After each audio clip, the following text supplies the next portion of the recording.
Stop being a workplace victim. Stop being a workplace victim. Stop letting work disrespect you.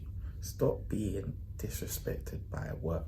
Stop being disrespected by your bosses and your co-workers. What do I mean?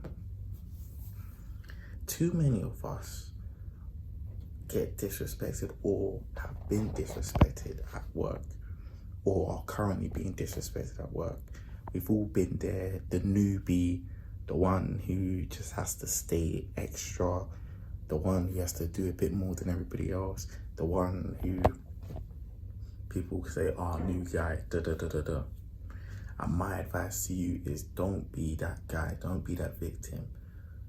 Don't feel like just because you're new or you're on probation that people have to violate you, because that's never okay. You've got rights, there's a union, there's things like, there's places and people you can talk to. So for example, I remember when I was new at a company, my manager used to message me saying, come into work a bit early. Can you start at 5:30? So I just said yes, and I would come in, do my job at 5 and do my job basically. So I would start earlier than I needed to be, do what I needed to do, and then just carry on my day to day. And I didn't think anything of it. And this went on for about over a year, I would say. And then it got to a point where I started to realize I wasn't getting paid what I was supposed to be getting paid for coming in early. And this is what I'm talking about. Workplace victim or being disrespected at work. And because I was new, I didn't know the rules.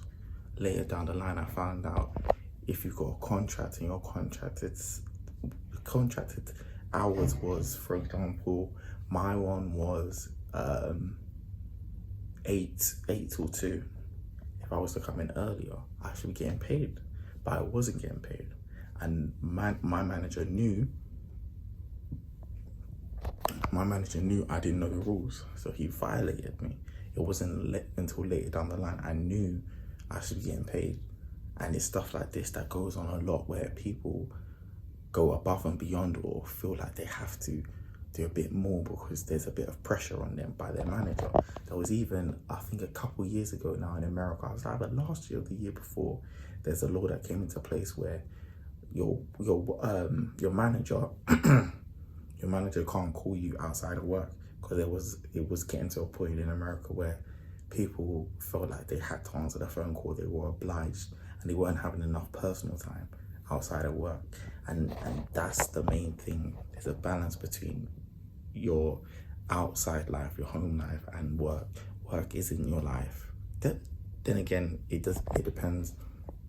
If that's your career, you enjoy it, X, Y, and Z.